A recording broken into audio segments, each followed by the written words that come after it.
Hola, muy buenos días a todos. Gracias por estar presente en este nuevo encuentro del CILEA. Queremos darle un gran saludo a todos ustedes que nos acompañan de Europa y de América. Vamos a dar inicio a nuestro evento del día de hoy, denominado las auditorías relacionadas con la sostenibilidad, una visión crítica de la Agenda 2030. Queremos agradecer primeramente a nuestro presidente Valentín Pich, presidente del CILEA, que no pudo estar presente, y también agradecer a Javier Morillas, quien muy gentilmente el día de hoy nos va a dar esta conferencia denominada Las auditorías relacionadas con la sostenibilidad, una visión crítica para la Agenda 2030. Y también queremos hacer llegar por este medio nuestra solidaridad a todos los hermanos venezolanos que han sufrido un desastre natural y esperamos pronta recuperación y nuestro sentido pésame por sus familiares. Estimado Javier, tus saludos iniciales, por favor, antes de dar inicio a este evento. Buen día, buenas tardes a todos. Buen día, buenas tardes aquí en Madrid, en España. Es un placer estar en este canal con Cilea y compartir algunas ideas.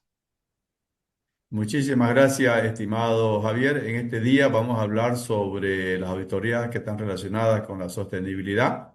Se va a dar una visión crítica de la Agenda 2030 y, como ustedes saben, esta agenda se inició en el año 2015, ya lleva más de 10 años de implementación, está próxima a vencerse el año 2030.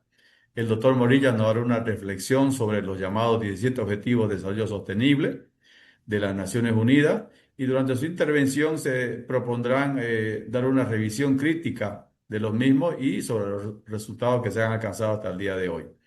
Lo presentamos al doctor Javier Morillas Gómez, quien es de España, como él nos indicó, es licenciado en Ciencias Económicas y Empresariales por la Universidad Complutense de Madrid y doctor por la Universidad Nacional de Educación a Distancia.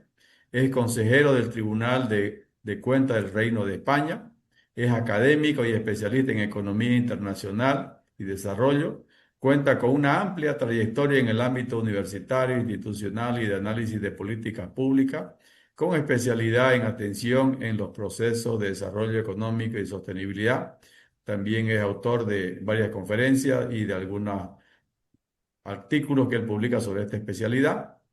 También ha sido profesor de la estructura de economía de la Facultad de Ciencias Económicas de Complutense, auditor fiscal por la Escuela de Economía del Colegio de Economistas de la Universidad Autónoma de Madrid. También es máster en Dirección y Gestión de la Administración Pública y profesor de la Escuela de Diplomacia del Ministerio de Asuntos Exteriores de España y, por supuesto, amigo del Comité de Integración Latino-Europa-América. Estimado Javier, por favor, puede detallar su ponencia y al final responderemos las preguntas que nos hagan los colegas de América y de Europa a través del chat. Buenos días y buenas tardes a todos. Adelante, Javier, y muchas gracias nuevamente. Pues muchas gracias, Remy, muchas gracias también a Valentín y bueno, al conjunto de Cilea, ese comité de integración de Iberoamérica, por esta invitación. Creo que se observa bien, ¿verdad? La pantalla. Sí, se observa Sí. bien. Perfecto, muy bien. Bueno, efectivamente tenemos que decir que en el Tribunal de Cuentas no hemos tenido realmente auditorías de sostenibilidad como tal. Es decir, lo que hacemos normalmente es introducir una especie de frase acuñada en todos los informes donde lo que se señala es que verificaremos, se dice textualmente, el cumplimiento de las prescripciones relativas a la transparencia, igualdad de género y sostenibilidad ambiental, pero con un carácter genérico. Por tanto, no se han realizado en los informes, sean sobre un ministerio, una empresa pública, cualquier entidad, una auditoría de sostenibilidad como tal, de acuerdo con el repaso de los 17 criterios. Sí, en nuestro departamento primero lo que hicimos es aprovechar concretamente en una auditoría que se titulaba el Programa de Apoyo a la Cultura, un programa de varios años de duración dependiente del Ministerio de Cultura en España, donde por el escaso contenido que tenía, era un programa dotado económicamente con apenas 2 millones de euros y lo que se hizo fue intentar repasar esos objetivos de desarrollo sostenible viendo su cumplimiento. ¿Qué es lo que observamos aquí? Bueno, pues lo que observamos es que muchas veces nos faltan indicadores, nos faltan medidores a la hora de querer hacer realmente un trabajo científico, académico y que realmente nos permita pues llamarle auditoría de sostenibilidad, ¿no? ¿A qué se debe esto? Bueno, como ha señalado el presentador Remy, como ha señalado, los Objetivos de Desarrollo del Milenio, que es de donde arrancan realmente esta Agenda 2030, como consecuencia también del trabajo igualmente de nuestro futuro común a finales del siglo pasado, etcétera. Los Objetivos de Desarrollo del Milenio empiezan en el año 2000. Y lo desarrolla obviamente una organización, Naciones Unidas, que sabemos que no es una entidad académica, que no es un instituto de investigación, es una organización, como sabemos, básicamente política, y de lo que se trata es de mantener consensos para que ninguno de los miembros se vea afectado por ninguna de sus resoluciones, en principio, ¿vale?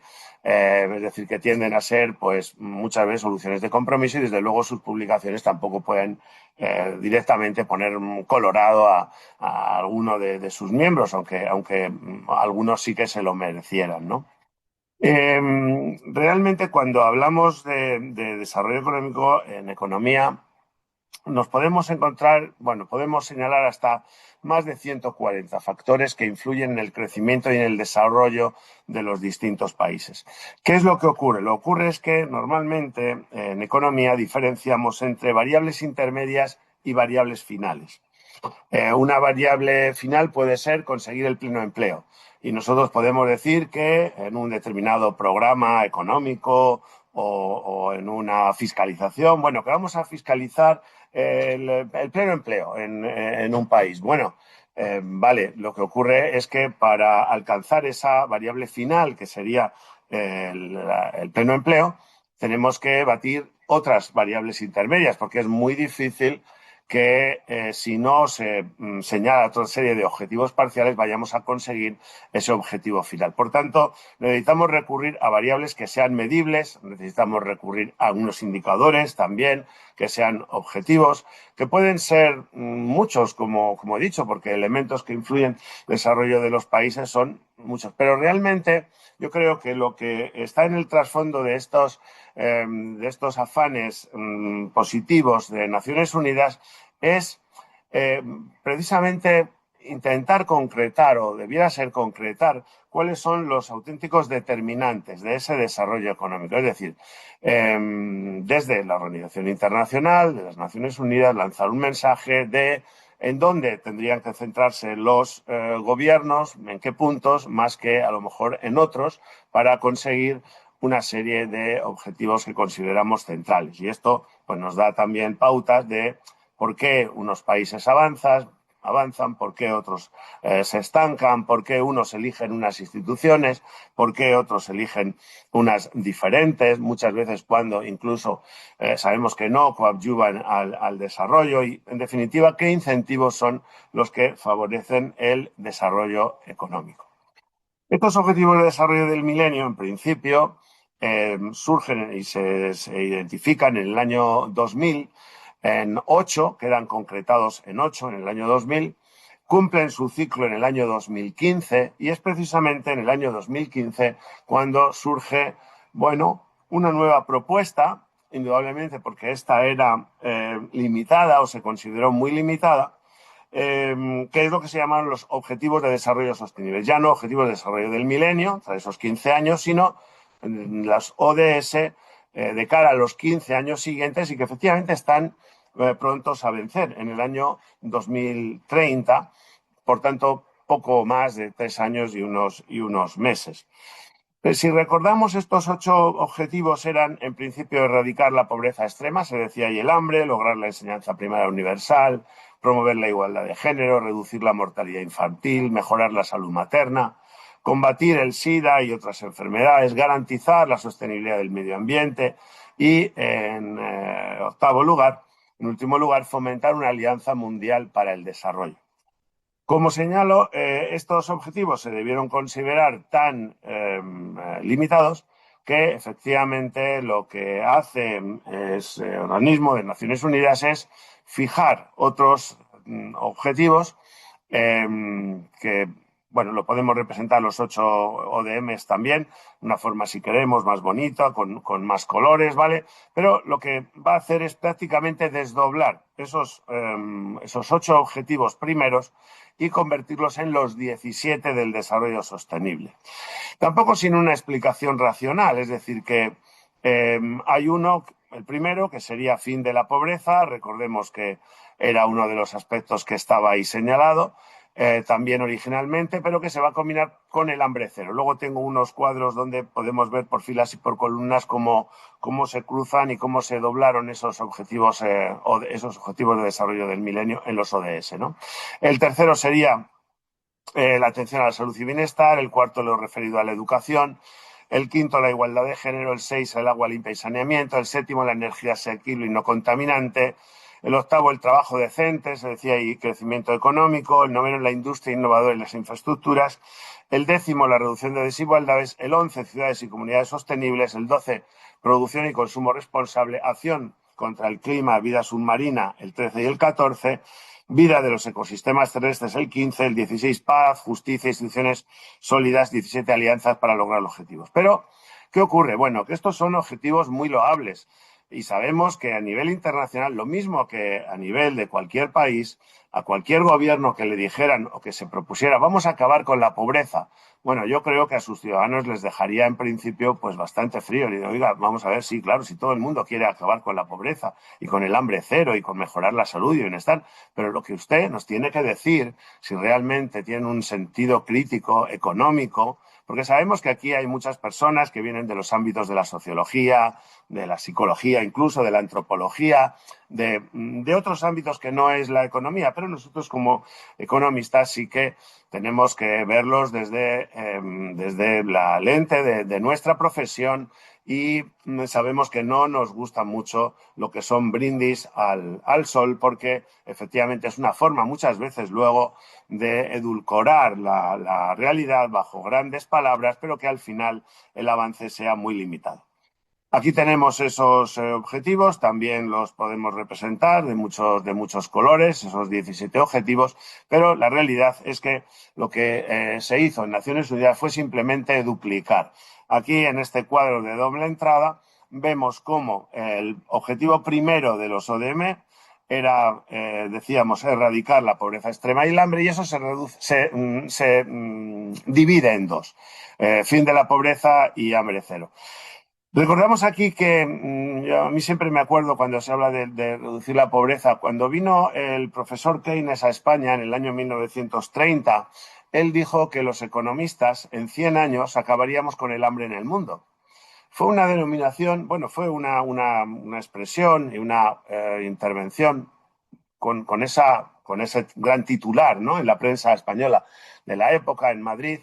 Y bueno, algunos le tacharon, pero este señor, ¿qué dice? Estamos aquí iniciando una gran crisis internacional como no había habido otra en la historia, lo que fue luego la Gran Depresión, el crack del 29, recordemos, he dicho que era 1930, y este señor nos dice que en 100 años los economistas van a acabar con el hambre en el mundo. Bueno, pues en principio, si analizamos la evolución de lo que ha ocurrido, lo que vemos es que efectivamente de esos 7.700 millones de habitantes que en estos momentos hay en la Tierra se ha ido reduciendo lo que antes eran grandes capas y situaciones de pobreza y de pobreza extrema, aunque siempre eso es difícil definirlo en economía. Y yo creo que eso es uno de los defectos un poco que tiene esa Agenda 2030, ¿no? Pero digo, bueno, no han pasado esos 100 años que señaló el profesor Keynes y sin embargo hemos visto que cuando se han introducido medidas reputadas en los gobiernos, vemos que muchos países han conseguido efectivamente salir de la pobreza y, bueno, embarcarse en procesos de desarrollo económico muy potentes partiendo de una situación de subdesarrollo o de atraso total. Bien, pues ahí vemos que simplemente se duplica ese primer objetivo de desarrollo del milenio. Lograr la enseñanza universal es lo que sería el objetivo 4 de los actuales ODS. Promover la igualdad de género se desdobla también en otros dos, lo que es la igualdad de género y luego lo que es reducción de las desigualdades. Cuando habla de reducción de desigualdades se supone que se afecta a todos, pero bueno, aquí lo subdividía de esta forma. Reducir la mortalidad infantil también es simplemente un desdoblar otro de los objetivos de desarrollo del milenio, porque afecta ¿a qué? A la salud y al bienestar, lo que es el ODS 3 y lo que es el ODS 6, el mejorar las situaciones de agua y saneamiento, que es la única forma de reducir mortalidad infantil, o una de ellas. En lo que se refiere a mejorar la salud paterna, vemos que lo que hacen los ODS no es duplicar, sino ya triplicar. Es decir, donde había un objetivo, lo convierte en tres. Por un lado, mejorar la salud y bienestar, objetivo absolutamente genérico de los ODS.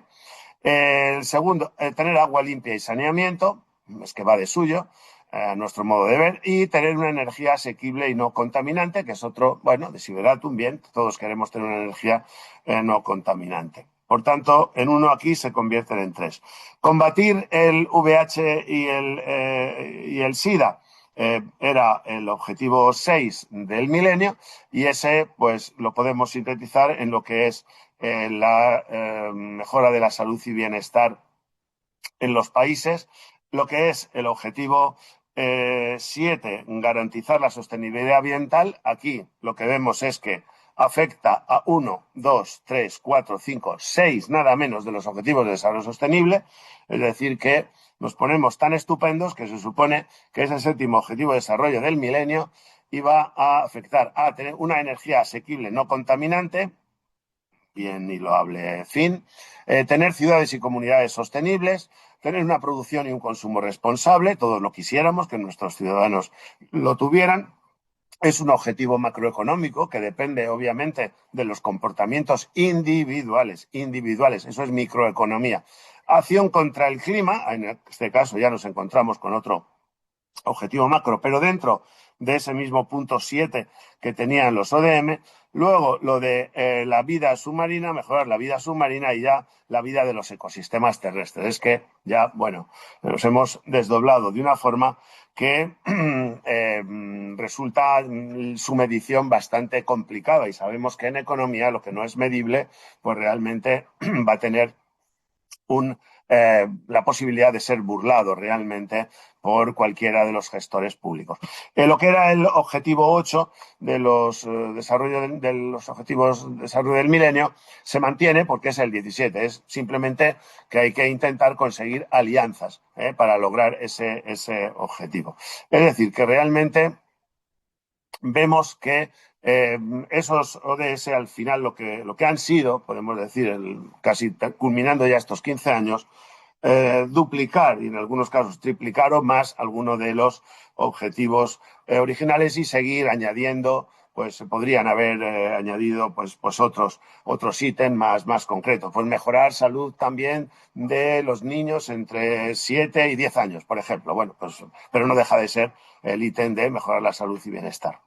Nosotros por eso lo que hemos pensado que de la misma forma que se pasó de los ODM a los ODS pensando, queremos creer, que con buena voluntad y con buena voluntad y buen criterio, a lo mejor las personas que lo articularon se fueron a esos 17 objetivos. Nosotros pensamos que después de todos estos años transcurridos, que ya van pues más de 12 de los ODS y camino de estos 27 desde el año 2000, si podemos realmente no irnos a tantos objetivos, concretarlos lo más posible, que sean además que sea además posible su medición, y sintetizarlos en algunos que tengan un carácter más incontestable desde la óptica económica. Por supuesto que desde otros ámbitos podrá haber sociólogos, politólogos,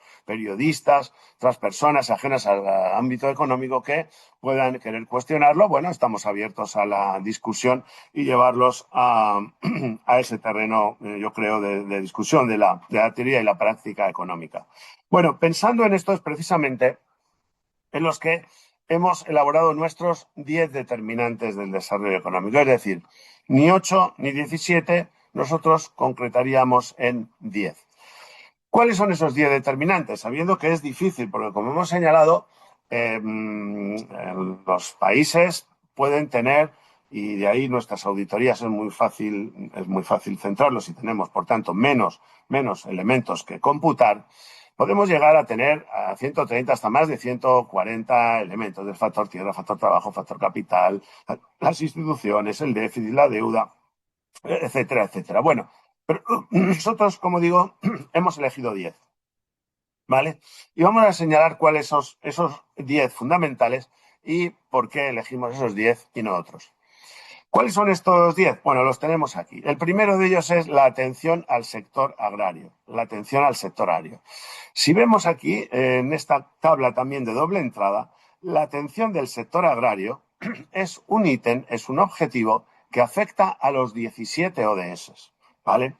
Cuando analizamos, cogiendo los datos de la Organización Internacional de la Alimentación y la Agricultura, con sede en Roma, de la FAO, nos vamos a los datos de la FAO y nos vamos a los censos agrarios de los países, nos encontramos con la desagradable sorpresa de que de los 195 países que en estos momentos hay en el mundo, después de la independencia de Sudán del Sur, que fue el último reconocido internacionalmente, nos encontramos que aproximadamente 60, algo más de 60, es decir, casi la tercera parte, no tienen siquiera un censo agrario. Entonces, bueno, a nosotros nos parece un aspecto muy fundamental. ¿Por qué en los países desarrollados, por qué en la Unión Europea, por ejemplo, el sector agrícola se considera un sector estratégico, un sector fundamental? ¿Por qué tenemos una política agraria común? Bueno, pues porque consideramos que todo país debe asegurar el autoabastecimiento y la autoalimentación de sus ciudadanos. Y de hecho, cuando repasamos el desarrollo económico internacional, en desarrollo económico internacional, los distintos países, vemos que no hay ningún país que no se haya podido desarrollar si antes no ha prestado esa atención al sector agropecuario. Nos podrá decir alguien, bueno, sí, hay algunos países, Qatar, Emiratos Árabes, Arabia Saudí. Bueno, si dejamos al margen esos estados rentistas, esos estados que efectivamente con monoproducción de hidrocarburos consiguen un cierto desarrollo, pero sabemos que es un desarrollo que, bueno, presenta una dependencia total en cuanto a la alimentación de sus ciudadanos. Y ahora lo están viviendo con los cortes de suministros y las dificultades de abastecimiento. Vemos cómo tienen problemas, se han encarecido los alimentos en estos países. Bueno, es algo que en la Unión Europea y en Estados Unidos en principio no podría ocurrir nunca, precisamente porque lo hemos considerado sector estratégico. Cuando en un país se señala que un sector es estratégico, es que tiene que concentrarse todo el esfuerzo del país y del gobierno en conseguir ese autoabastecimiento 100%. En el caso de España, cuando en los años 40 se inicia un programa precisamente de abastecimiento, en todo lo que se llamó en torno a lo que entonces se llamó el Sindicato Nacional del Trigo, etcétera, se hizo, bueno, con todos los productos que eran claves para la alimentación de la población, es decir, el trigo, la avena, la cebada, la centeno, para la alimentación de las personas y del ganado, que al final es también de las personas, lo incluyen los dos mismos. Bueno, se partían de ítems en algunos casos muy bajos. En trigo, por ejemplo, pues nos autoabastecíamos en un 40, 45%. El porcentaje de maíz era muy inferior. En azúcar era apenas un 3, un 5%, no llegaba.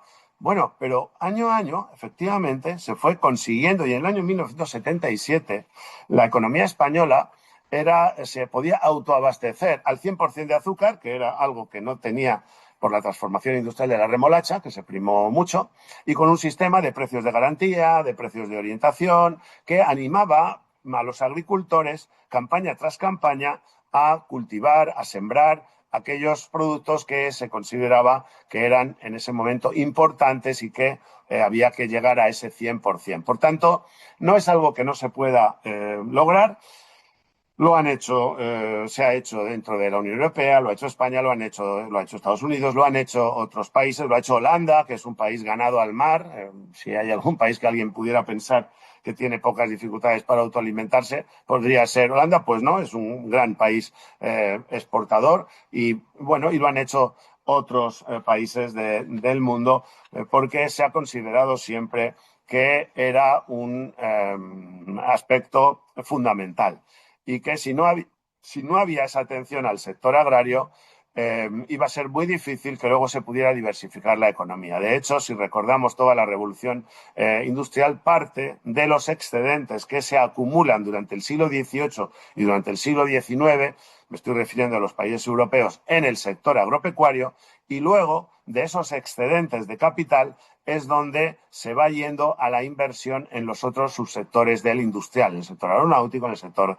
del automóvil, etcétera, etcétera. Por tanto, el primer mensaje que tendría, a mi modo de ver, que lanzar Naciones Unidas, lejos de brindis al sol y difuminarlo con hambre cero, pobreza no sé qué, no. Primero, atención al sector agrario, porque lo que vemos es que en muchos países en desarrollo, efectivamente la gente, bueno, como no encuentra ningún estímulo tampoco por parte de los gobiernos, abandona los cultivos, no se siembra, no se recoge, la gente emigra a las ciudades. En las ciudades no es como ocurría en el siglo XIX en Europa, donde esa mano de obra barata que salía del campo, que quedaba desempleada por la mecanización, por los avances técnicos, iba a las ciudades a emplearse también como mano de obra barata en la industria. Este era el proceso, ¿vale? Salían del sector agrario porque efectivamente ya sobraban manos en ese sector y iban a las ciudades a encontrar empleo y desarrollar el sector industrial, ese sector entonces naciente. Por tanto,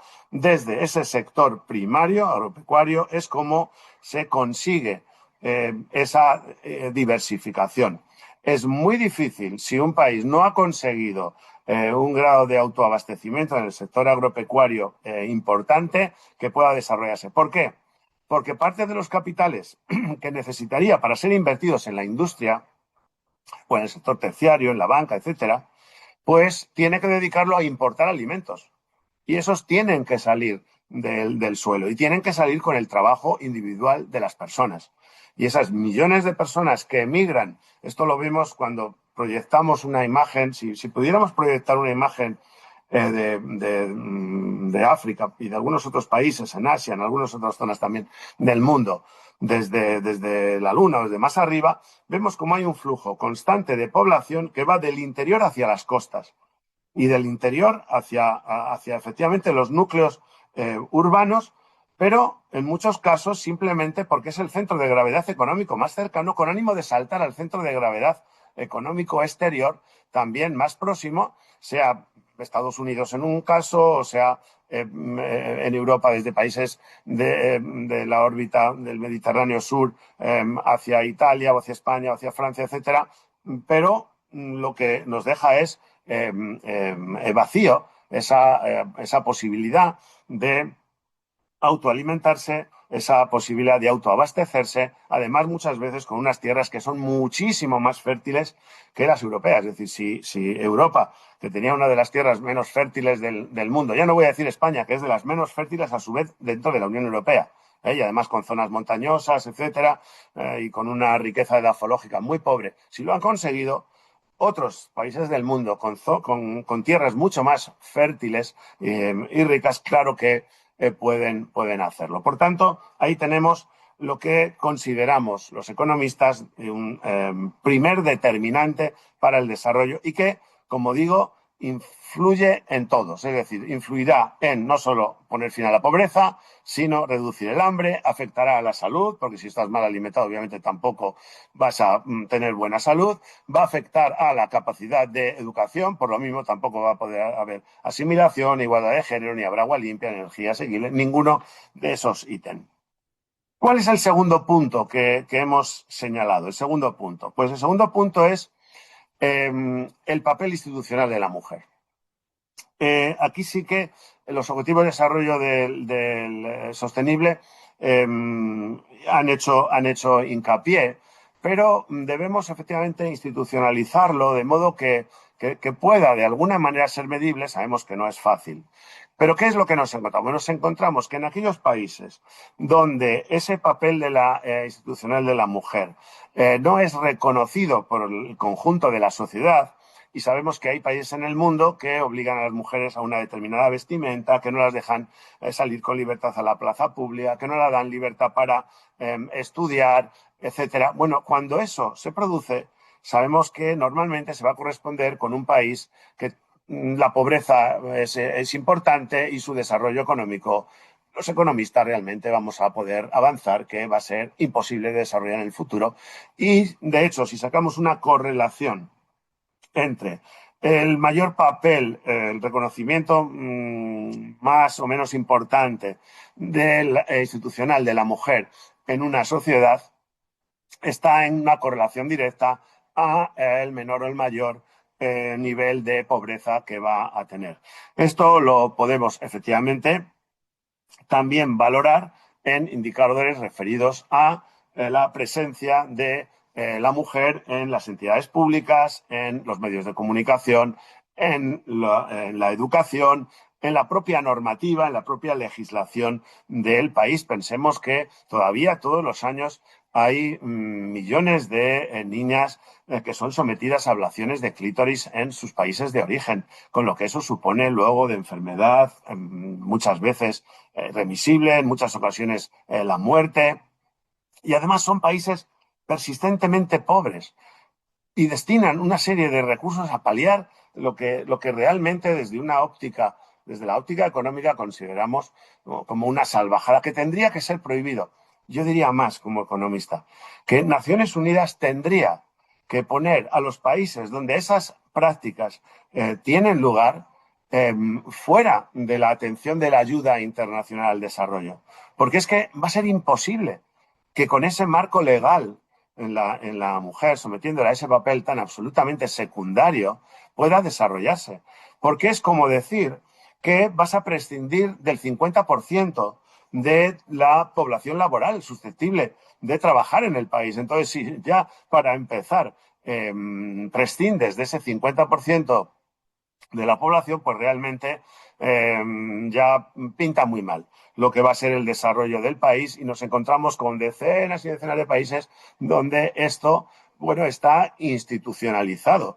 Pensemos que, bueno, hay conjuntos de países que no tienen ni estatuto de la mujer, ¿vale? Recordemos el caso de Turquía.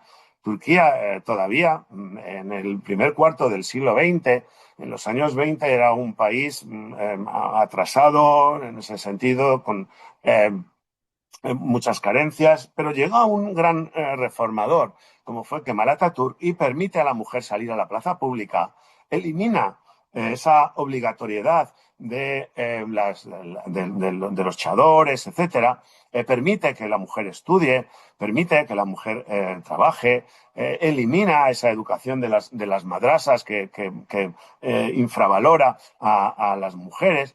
Sabemos que eso no es únicamente lo que pasó, que luego hubo otros cambios, además, más importantes, ¿no? Pero aquel fue trascendental. La primera vez que ocurría en un país asiático, en un país musulmán, nunca había ocurrido una situación de ese tipo. Y luego lo conjugó, por supuesto, con cambiar y adoptar la legislación europea en cuanto a el Código Civil, el Código Mercantil, el Código en general, los distintos códigos, por supuesto. Bueno, también en este caso adoptó que ayudó mucho al progreso de Turquía a adoptar los caracteres latinos en vez de los caracteres originales que tenía el país. También obligar a los niños en la escuela a escribir desde el lado izquierdo al lado derecho, porque eso pensaba que le iba a ordenar también la cabeza mejor. Bueno, no es solo este tema, obviamente, pero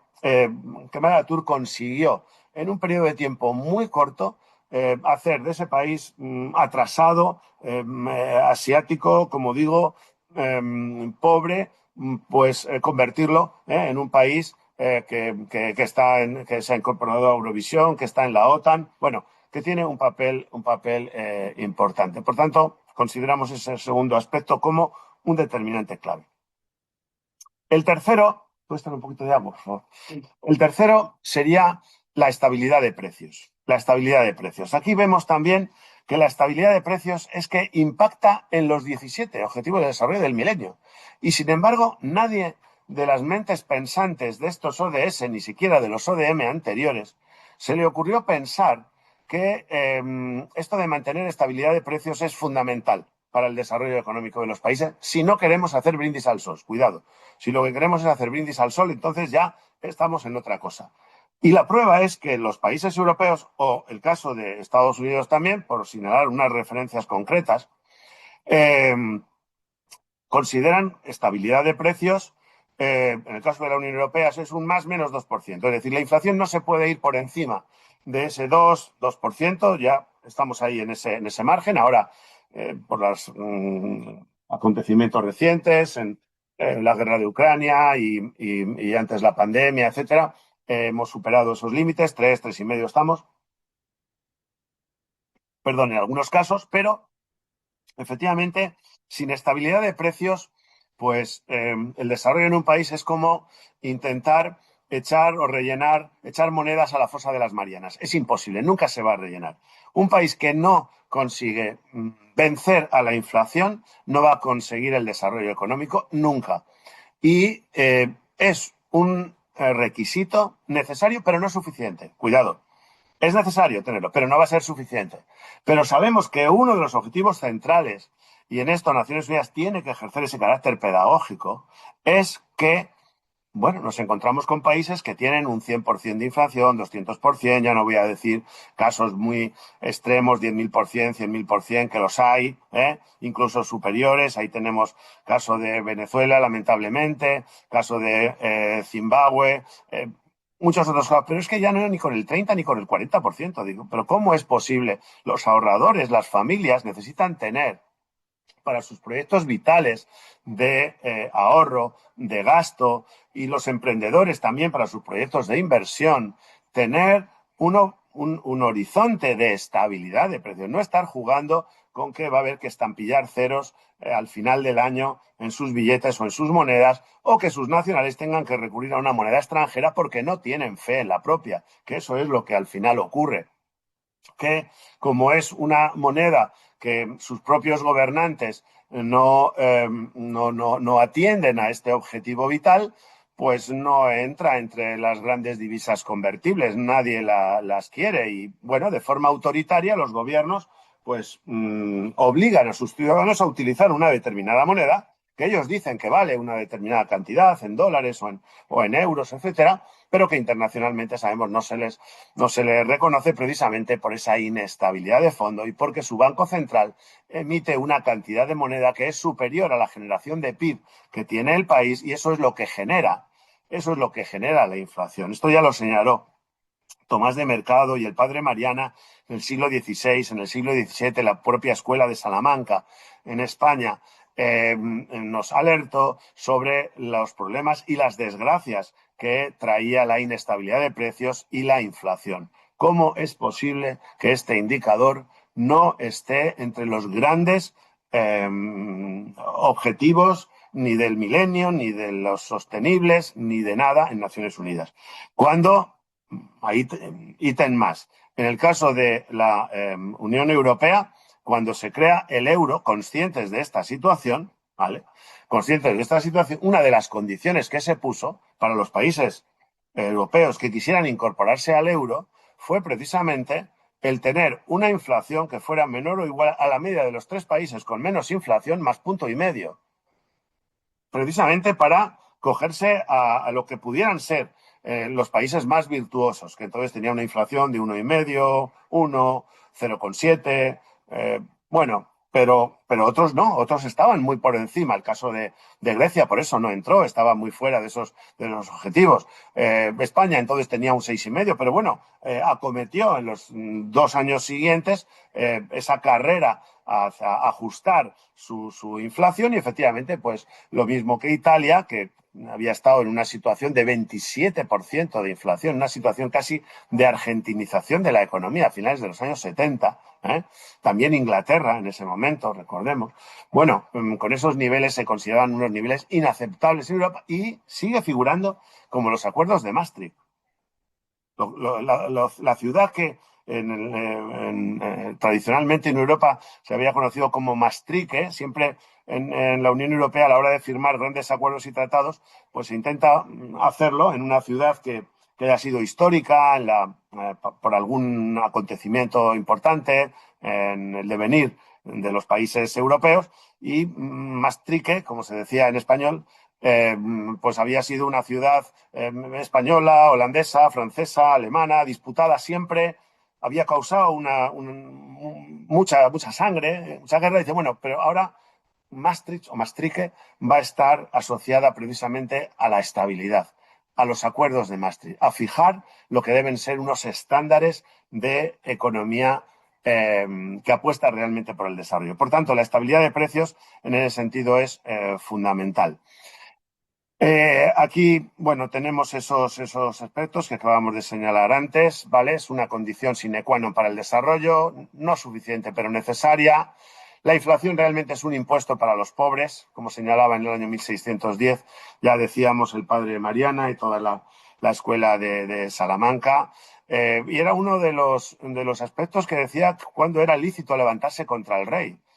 Bueno, cuando se producía un desgaste de la moneda, nos decían que a lo mejor una moneda era de plata, pero se había desvirtuado y se había mezclado con alguna aleación de otro metal. Eso era inflación también de la época. Y decían el padre Mariana, González de Cellorigo, todos aquellos autores de ese siglo XVI-XVII, decían que era un impuesto a los pobres y que solo en dos situaciones extraordinarias se podía hacer. Una, en una situación de crisis insólita, de crisis importante, bueno, coyunturalmente, y otra en situación de guerra. Pero eso de tener países con estos tipos de inflación tan importantes, yo creo que hay que, desdeñarlo y en todos los países de Iberoamérica tenerlos como un objetivo a batir fundamental. ¿Por qué esto no ocurre? Bueno, yo no encuentro una explicación de por qué esto no aparece en estos determinantes. Es una infantilización de algunos países de la comunidad internacional que se les dice, bueno, que vamos a arreglar la vida marina y tal, pero no se les habla de que antes tienen que vencer la inflación o que antes tiene que atender al sector agrario. Es una subestimación de las mentes de esas personas que creen que no van a ser capaces de asimilarlo, que son niños pequeños, o es una situación de cinismo, de hipocresía por parte o bien de algunos países, o bien de los propios, de las propias personas que han estado elaborando esos objetivos, ¿no? Eh, y sabemos, los bancos centrales los garantes de esa moneda. Por eso los bancos centrales deben ser independientes. En España también, el Banco de España, el Banco Central, era dependiente de los gobiernos y lo nombraba el gobierno con total independencia. Ahora no. O sea, es una independencia, lo mismo que la Unión Europea. Claro que pueden influir de forma más o menos indirecta, como en Estados Unidos, para la Reserva Federal. Pero luego, una vez que se nombra, es garante precisamente de la estabilidad de la moneda. Y sabe que en un determinado momento tendrá que, a lo mejor, subir los tipos de interés porque bien los comerciantes han subido mucho sus precios, bien porque los asalariados han hecho unas demandas salariales que no están acorde con el nivel de productividad del país, etcétera. En todo caso, es responsabilidad, como digo, del Banco Central e impacta en los 17 ODS. Aquí tenemos un poco más para argumentar esto. Si nos cogemos un conjunto de países, los países de Europa Oriental, ¿vale? Intentamos eliminar lo que puedan ser cualquier connotación actual, nos vamos a la época de los años 90, cuando estas economías intentan salir ya de lo que fue una negativa economía de planificación central. Por tanto, son países muy homogéneos desde el punto de vista cultural, desde el punto de vista histórico, etcétera. ¿Qué nos encontramos? Nos encontramos que en el gráfico de la izquierda, ese conjunto de 20 países o más de 20 países, ¿vale? Si sacamos una correlación entre la inflación que tenemos en el eje de las X y el crecimiento del PIB en el eje de las Y's, nos encontramos que cuanto mayor es la inflación, menor va a ser su tasa de crecimiento del PIB. Es decir, que países como Georgia, que en un determinado momento tenía una inflación del 5.000%, o Ucrania, o Armenia, o Tayikistán, o Turkmenistán, o Kazajstán, o Rusia, o Moldavia, o Bielorrusia, etcétera. Bueno, inflaciones, yo diría, impresentables, dan como consecuencia que el país no solo crece, no está por encima de la línea que señalamos aquí, de este eje de abscisas, sino que países que retroceden y se van hundiendo cada vez más en la pobreza. Sin embargo, países que empiezan a controlar su inflación, y en ese momento, fijémonos quiénes eran: República Checa, Eslovaquia, Hungría, Polonia, Eslovenia. Qué casualidad. Son los países que primero se incorporan al euro porque cumplen el Tratado de Maastricht en cuanto a inflación, y los primeros que luego, bueno, incluso se incorporan, por supuesto, a la Unión Europea, luego al euro. Pero también en relación con las reformas. En esta reforma es tan importante acometer reformas para esto, que igualmente el crecimiento del PIB, si lo vemos ahí en el eje de las IES en ordenadas, y en abscisas tenemos el índice de avance de las reformas, vemos que los países que más avanzan en las reformas son los que al final crecen. Y aquellos países que no acometen reformas en este orden de cosas, pues son países que se mantienen estancados o retroceden o están, bueno, en esa posición. Y vemos lo mismo: Tayikistán, Uzbekistán, Kazajstán, Bielorrusia, Moldavia, República Kirguisa, Rusia, etcétera, etcétera. Sin embargo, países que ya empiezan a aplicar reformas, y vemos a Bulgaria, y vemos a Estonia, y vemos a Lituania, y vemos a Letonia, y vemos a Croacia, vemos a Eslovenia, Eslovaquia, Polonia, tal, nos encontramos con la misma situación. Entran ya en una situación más virtuosa. Por tanto, las reformas para conseguir la estabilidad de precios, y este objetivo de estabilidad de precios es un objetivo que tenemos que considerar central y que afecta y abarca en todos. En todos también, ¿por qué? Es otro aspecto importante. Porque no vale decir tampoco valdría decir, bueno, nuestro objetivo es la inflación. No, no, no. Esto lo vas a tener que demostrar año a año y examinarte anualmente también. Y eso es lo que se ha hecho en los países europeos. Cuando se ha querido incorporar Croacia, cuando se ha querido incorporar Bulgaria, Grecia, etcétera, se les ha examinado anualmente. Y de acuerdo con la inflación pasada. No vale que diga, bueno, es que tengo un programa, tengo un cuadro macroeconómico en el cual ya he establecido que dentro de 3 años voy a vencer la inflación. No, no, no. Aquí los mercados se juzgan por la inflación pasada. Es decir, es como el comportamiento de las personas. Tú puedes decir que te has dado a la bebida y que ahora, bueno, pues ya has dejado ese vicio, pero no se te va a creer hasta que no hayan transcurrido varios años y hayas demostrado que tienes un comportamiento de acuerdo con ese abandono de la bebida. Pues también ocurre en los países. Puedes decir que, bueno, en determinado, mira, es que sí, las cosas se fueron de mano y efectivamente, bueno, te van a juzgar por la inflación pasada. Fijémonos en este gráfico. Juzgando con el cambio en el tipo de interés de los bonos de los países, de los bonos a 10 años, ¿vale? En el año, por ejemplo, de ese año 94, te juzgan con los criterios de lo que has hecho en los años 80 y hasta el 90. Es decir, hasta transcurrido un tiempo, no sabemos si efectivamente has dejado o no la bebida, o lo haces solo para pasar un examen, como los malos estudiantes, de un año, y luego vuelves otra vez, ¿vale? Y entonces, ¿qué es lo que tenemos? Pues vemos que hay también una correlación. ¿Cuáles son los países que, y hablamos de ese momento, para desligarlo de cualquier situación coyuntural y también por conseguir, pues, países igualmente homogéneos y sin ánimo de polemizar mucho? Países que tienen una inflación alta, que tenían una inflación alta en ese momento. Tenemos a Suecia, tenemos a Australia, teníamos a Italia, a España, incluso Dinamarca. ¿Qué ocurre? Inflación alta, penalización. Cuando quieren financiarse la deuda pública de estos países, el tipo de interés que le van a exigir los mercados porque desconfían de ellos va a ser un tipo de interés alto, es decir, le van a penalizar. ¿Por qué? Porque genera desconfianza. Y sabemos que las entidades crediticias, pues lo mismo que cuando vamos a solicitar un crédito, pues nos piden un informe, una fe de vida, cuál es nuestro trabajo, nuestra trayectoria laboral, para ver si nos pueden dar o no el préstamo, o somos unas personas inestables o poco fiables, etcétera, etcétera. Si vemos aquí cuáles eran los países que tenían una inflación más controlada, y en ese momento estaban Japón, Holanda, Alemania, Suiza, Estados Unidos, bueno, precisamente son los que se financian a un tipo de interés más bajo. También influye, por supuesto, hemos dicho, esas inflaciones en muchos países porque haya crecimientos indeseados de bien los productos que venden, hemos dicho, los empresarios, y por las posibles demandas altas que realicen los asalariados.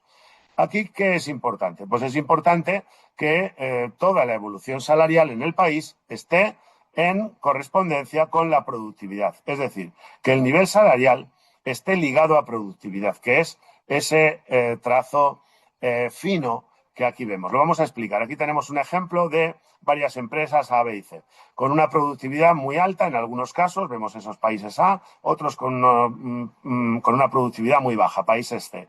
Pensemos que es una productividad muy alta, una empresa de construcción, ACS, cualquiera de las empresas grandes de infraestructuras que conocemos también en Sudamérica. ¿Qué ocurre? Bueno, tienen una maquinaria y una tecnología muy elevada, tienen grandes contratos, pues tienen una productividad por empleado muy alto. Entonces, ¿por qué se van a someter a un convenio colectivo donde les diga, no, para todos café, el incremento de estos años va a ser un 3%? ¿3% por qué? ¿Quién lo ha dicho? ¿Porque lo diga un gobierno? ¿Porque lo diga un sindicato al margen de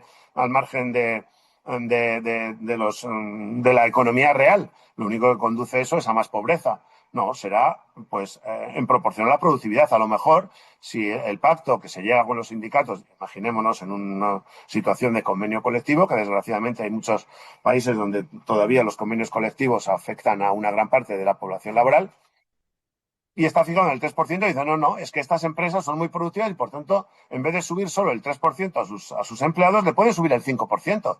Pero estas pobres empresas de aquí, que son empresas medianas, de pueblos pequeños, con pocos trabajadores, que no tienen los contactos, ni la tecnología, ni la capitalización de las otras, pues no les obligues a subir el 3%, porque lo que vas a hacer es mandarlas a la quiebra si les obliga a ese precio, a esa elevación de salarios.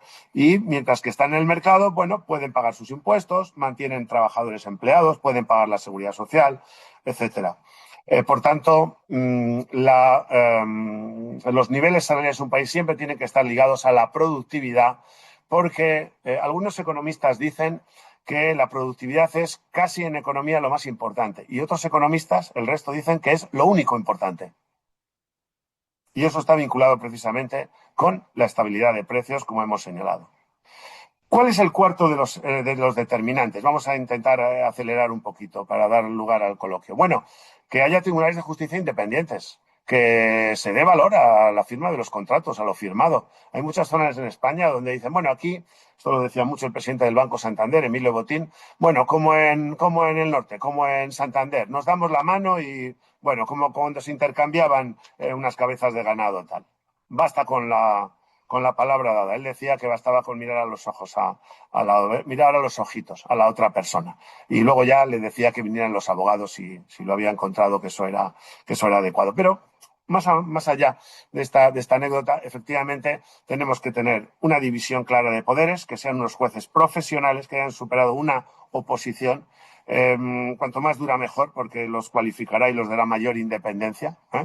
Que haya unos buenos códigos civil, mercantil, penal, porque estamos en lo que señalaba Kemal Atatürk. Si haces una reforma en un ámbito pero tienes un mal código mercantil, pues tampoco vas a avanzar. O un código penal también muy defectuoso, un código civil, es decir, que, bueno, tiene que haber efectivamente contrapoderes. Ese poder ejecutivo puede ser compensado. Esto lo vieron también los padres de la independencia americana con su check and balance cuando se plantean Madison y Jefferson y John Adams, etcétera, en aquellas discusiones de Pensilvania, etcétera, para la Constitución americana, dieron mucha importancia a los contrapoderes. Incluso lo llevaron lo llevaron al papel, lo llevaron a la Constitución, cuando bueno, en Europa nos regíamos más por lo del nos damos la mano, confiamos en la palabra dada, casi no estaba tan elaborada esa doctrina de los equilibrios de poderes. Por tanto, una función reequilibradora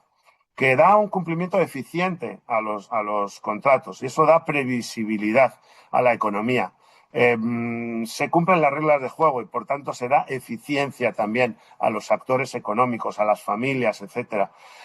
Y aquí recordemos, en el año 1765, cuando Lloyd y Taylor fundan lo que sería la Lloyd Bank, ellos pusieron un letrero que viene un poco al cuento en esto. Ellos pusieron un gran letrero en el banco donde ponía: todos los hombres son iguales ante la ley y ante los banqueros.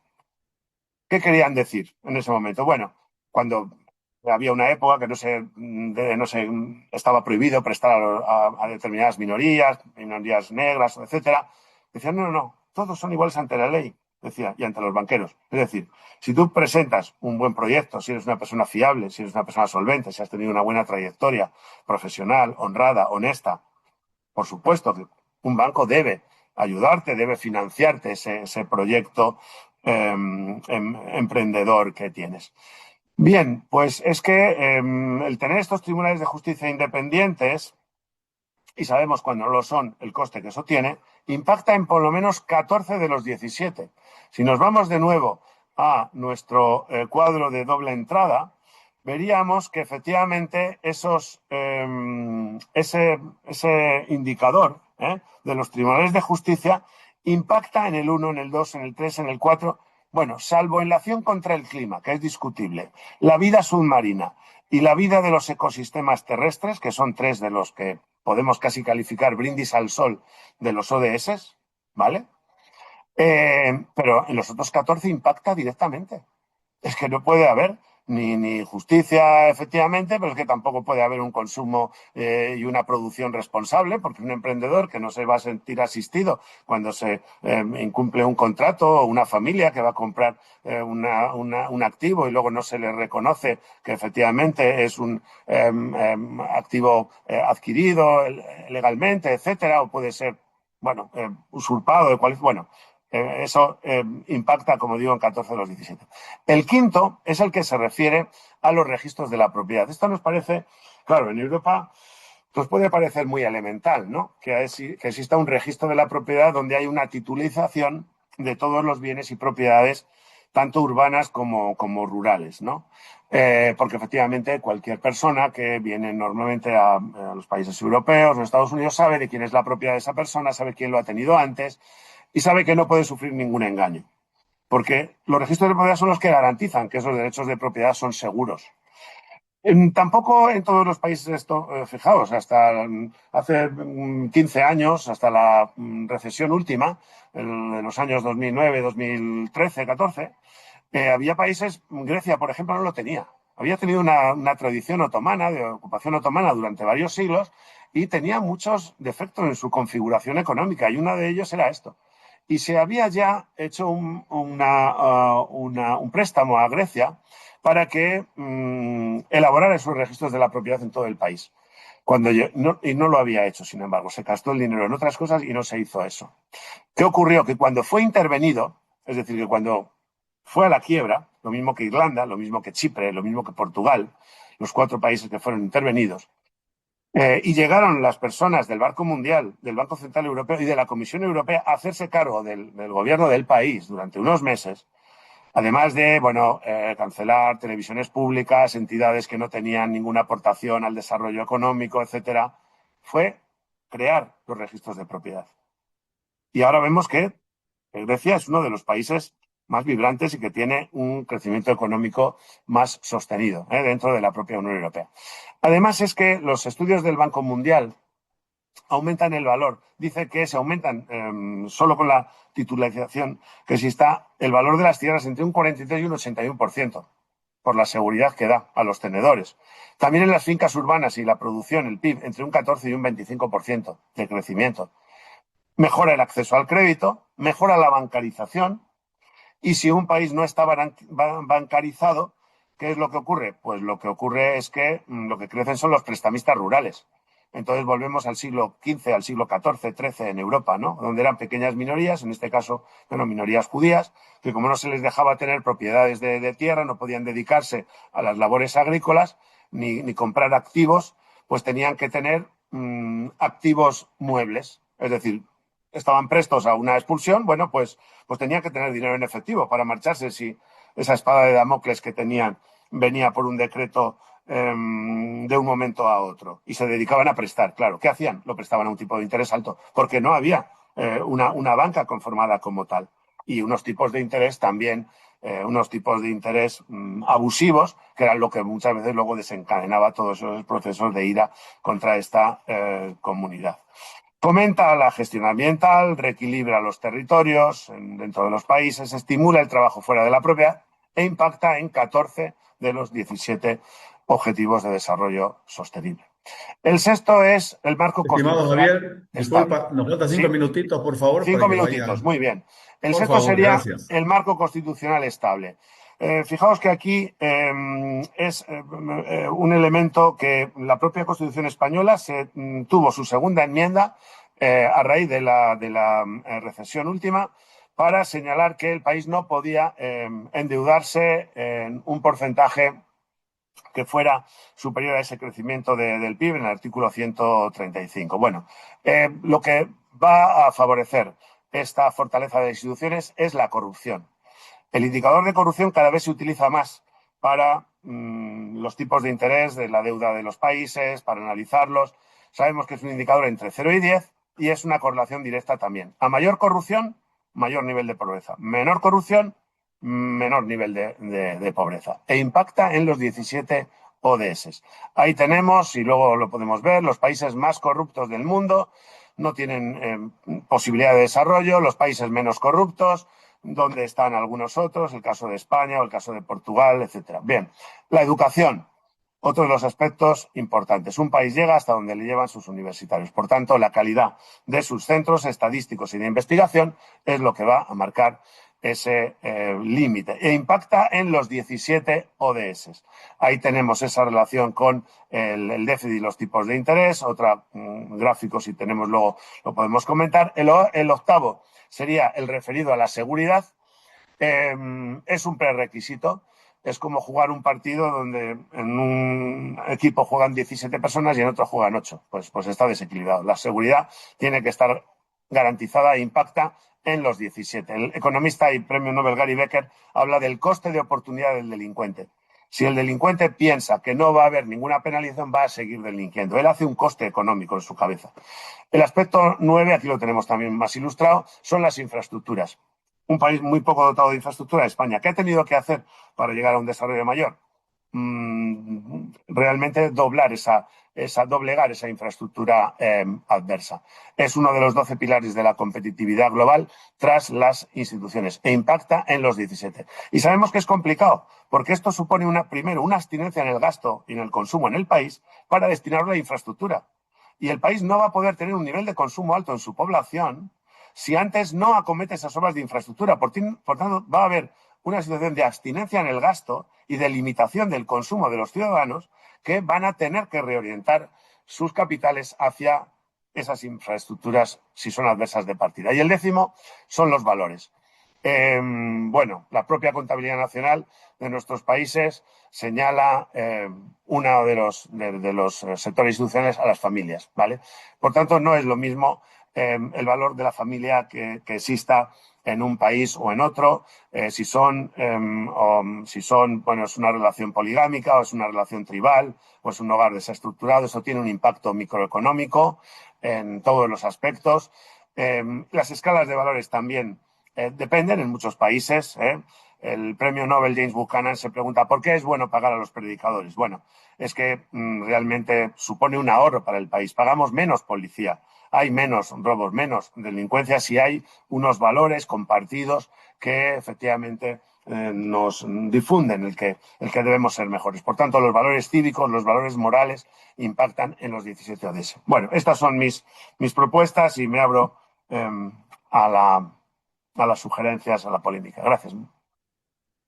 Estimado Javier, muchísimas gracias, muy gentil y algunas preguntas que nos han realizado a través de este grupo de chat que tenemos en la presentación. En su concepto nos preguntan cuál es el rol de la auditoría de sostenibilidad como un mecanismo de verificación del cumplimiento normativo de estos informes no financieros o informes de sostenibilidad. ¿Cuál es su concepto en el rol que juega la auditoría de sostenibilidad?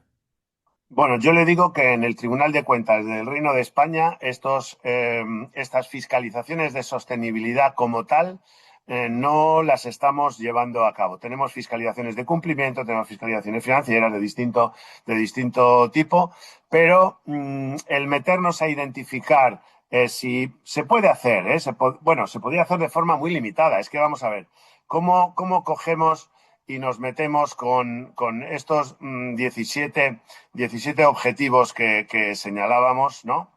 estos 17 objetivos, vamos a ver que los tenemos por aquí, en una fiscalización, ¿qué le voy a decir yo? De Radio Televisión Española, por ejemplo, ¿eh? O de una televisión de cualquier país, o una entidad pública minera. Bueno, ¿cómo afecta al fin de la pobreza?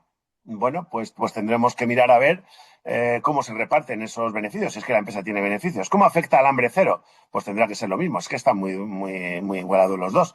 ¿Cómo afecta a la salud y al bienestar? Pues podremos ver cuál es la salud y el bienestar de esos mineros. ¿Cuál es la educación y calidad de los mismos? ¿Cuál es la igualdad de género? ¿Hay el mismo número de mujeres que de hombres que están trabajando ahí o en su consejo de administración? Pero no van a ser indicadores económicos que nos vayan a sacar de la pobreza, ni nos vayan a llevar por una senda de desarrollo. Es decir, ese tipo de fiscalizaciones van a ser unas fiscalizaciones, yo creo que muy teóricas y de escasa proyección de cara al desarrollo económico. Es por eso que efectivamente yo en Portugal hace unos meses asistí a una tesis doctoral sobre un centro de formación y cómo el centro de formación, bueno, le hicieron un examen de sostenibilidad. ¿Y qué es lo que se revisa? Pues se revisa los kilovatios hora que ha consumido ese centro durante el año, si tiene 4 paneles solares, ver cómo ha contribuido a paliar ese aprovisionamiento de electricidad, si se ha podido reciclar todo el papel que se ha desperdiciado en ese centro de formación y se ha podido llevar a un centro de reciclaje para hacer con el nuevo papel, o las latas o los plásticos que se han utilizado, si igualmente han podido ser reciclados, es decir, comportamiento microeconómico, ¿vale? Ver también los sistemas de calefacción, ver también los sistemas de cerramiento de ventanas, de puertas, pero nos quedamos ahí. Es que, bueno, que me digan a dónde llegamos y qué es lo que queremos conseguir, porque indudablemente, a mi modo de ver, se quedan muy limitados estos informes de sostenibilidad como tal. Son muy limitativos. Tenemos una última pregunta, estimado Javier, por efecto de tiempo. Nos pregunta Lisset, dice, de acuerdo con su criterio, al 2030, ¿considera que estos objetivos de desarrollo sostenible pudieran concretarse, tomando en cuenta que a esa fecha no se ha llegado ni al 50% de la meta y que de no poderse cumplir, ¿cuál sería el efecto global en términos de sostenibilidad? Bueno, si no se van a cumplir, que es lógico que no se cumplan, porque ya hemos visto que tienen defectos, como tenían los 8 del milenio, pues supongo que Naciones Unidas lanzará alguna otra propuesta. Nosotros, por nuestra parte, lanzamos esta, ya para el año 2030, concretarlos en estos 10. Son muy sucintos, son muy medibles y, por tanto, no se van en absoluto por las nubes. No hay brindis al sol. Es decir, que cuando hablamos de estabilidad de precios, sabemos a lo que nos estamos refiriendo y sabemos medirlo muy bien qué país se sale o qué país no se sale. Y cuando hablamos del grado de corrupción de los países, ahí tenemos los países menos corruptos, son países que tienen 9, 8,7, Los países más corruptos también los tenemos. Qué casualidad, que el índice de corrupción no está tampoco en ningún sitio. ¿Nos podemos creer eso? Cuando realmente ahora es uno de los indicadores que más se utilizan para calificar la deuda y ver cuando un país es digno de calificarse país de especulación o país de inversión, que es como se dividen los países. Traza una raya a cuchillo, países donde se puede invertir, dan confianza, merecen, y otros países donde realmente no recomiendan invertir en absoluto. Sabemos que, bueno, eso en economía es así. ¿Y es posible que se hable de unos objetivos de desarrollo sostenible y esto no se tenga en cuenta? Pues es que pueden seguir perfectamente durante décadas y durante siglos países siendo pobres, siendo corruptos, siendo atrasados económicamente. Sí, es posible que sigan, sí, claro. Perfecto. Bueno, Javier, antes de su despedida me gustaría dar una pequeña conclusión. Sí. Podemos indicar que la auditoría de sostenibilidad no puede limitarse solamente a verificar el cumplimiento formal de los indicadores de desarrollo sostenible. La Agenda 2030 depende de varios determinantes institucionales previos, instituciones sólidas de seguridad jurídica y además de ausencia de corrupción. por lo que entendemos que el enfoque debe ser crítico y debe exigir auditar también la calidad de las bases y no solo de los reportes de las metas.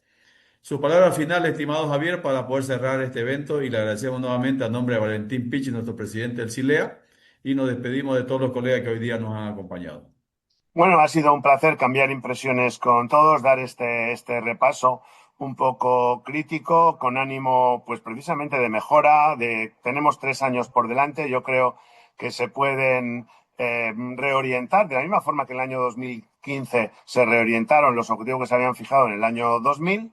Se puede en el año 2030, pero esto tiene que hacerse antes, lógicamente, no podemos esperar al 30. Y yo creo que hay que abrir esta discusión y abrirla pronto, cuanto antes.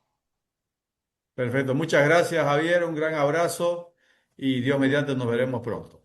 Muchas gracias a vosotros. Gracias, gracias. Buenas tardes, buenos días a todos.